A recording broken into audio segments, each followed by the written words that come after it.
Hello, my name is Ada Mendoza, and the movie I have picked for discussion is The Skin I Live In by Pedro Almodovar. This name should sound familiar to you because we watched a film of his in class titled Parallel Mothers. This film has stars such as Antonio Banderas, who starred in films such as Desperado, Puss in Boots, and The Mask of Zorro. This film also stars Elena Ayana, who starred in Wonder Woman and Van Helsing, and Blanca Suarez. The genre of this film definitely falls under the drama title, and I would even go to describe this movie as a thriller as well. It has tones of suspense and can become very emotional very rapidly. The summarized plot of this film is about a grieving plastic surgeon seeking to create invulnerable skin after a horrible accident happens to his wife. To achieve this, he commits heinous, dangerous, and illegal experiments on human subjects. Some are deserved. His daughter also shares this tragedy with him, and soon falls to the same fate. These events drive him to the brink of insanity while he tries to hold on to the little humanity he has left. This film was brought to you by Sony Pictures Classics and was created in Spain with a budget of 13.5 million.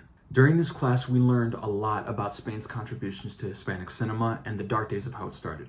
Thankfully, this film was created in 2011, where Spanish films were international successes and not touched by political holds. Directors didn't have to be afraid to explore sensitive social issues without government censures. In regards to this film, it is difficult to describe similarities to other movies that are on the syllabus because it is a very different story. The films that I believe to feel the closest to it are Y Tu Mama Tambien, Time Crimes, and The Secret in Their Eyes. In the context of Y Tu Mama Tambien, I feel like this movie has similar connections in regards to each character's development. Each character in both films have so much depth to them. They are rich and get focused on both surface level and deep level. You see how these characters rise, fall, love, hate, and most importantly, break.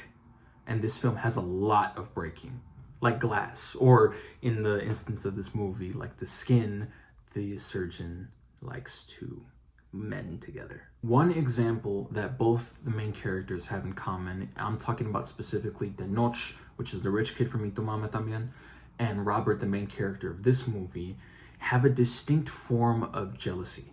Without spoiling anything, their jealousy drives them to do things they regret, a sort of control even. When it comes to Time Crimes, the only thing in common that these two movies have is that thriller aspect and naked women. The most I believe another film resonates with this one is 100% The Secret in Their Eyes. When talking about the main comparison they both have is they have very similar story elements, specifically talking about things like exposition, conflict, and sometimes even the plot itself as a whole. I'm traversing more into spoiler territory by talking about this, so I'm just gonna leave it at that. The reason why I chose this film is because I like weird shit. And Antonio Banderas. In all seriousness though, I was drawn to this film. I can't really describe why, but there was just this eeriness to it. And while also feeling a little bit melancholy, like a sadness in their eyes. You can faintly see it in the movie poster itself if you look well enough. It's subtle, but it's there. It reminded me of The Twilight Zone. If you don't know what that is, it's basically a bunch of really weird, scary stories that happen in a bunch of different timelines and universes. It's some wacky shit. I just sensed a darkness to it. And if you know me, that's what I'm all about. Plus, Elena Ayana is absolutely gorgeous. Wow.